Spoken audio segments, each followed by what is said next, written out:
Alors, le modèle Y est déjà dans les stocks. La version hostile est déjà dans les stocks en France, apparemment.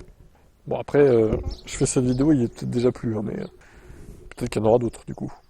D'ailleurs, c'est marrant parce qu'on voit à côté qu'il y a une version performance de l'ancien modèle, qui est à peu près au même prix, finalement, mais qui est quand même plus performante, au final. Mais qui a moins d'autonomie, aussi, vu que c'est une version performance.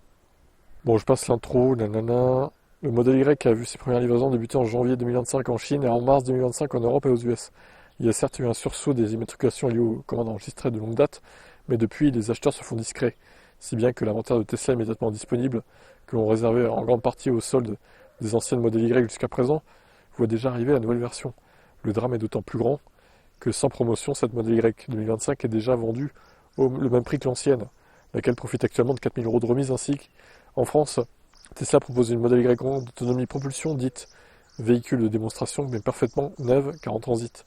Le prix est de 54 290 €, strictement celui du tarif catalogue, avec la peinture noire. Alors attention, là c'est grande autonomie intégrale, hein. C'est donc une 4 roues motrices, transmission intégrale, c'est pas une propulsion, qu'est-ce qu'il raconte là?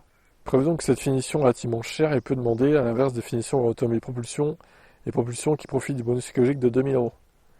Je crois qu'il y a une cookie dans l'article. Ouais.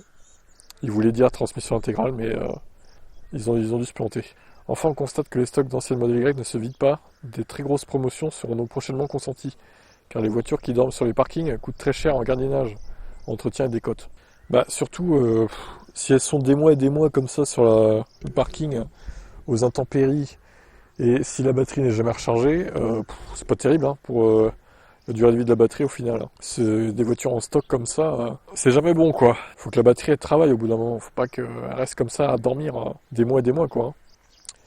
Bref, affaire à suivre sur les modèles en stock. On verra si Tesla arrive à vider ses stocks ou pas à court terme.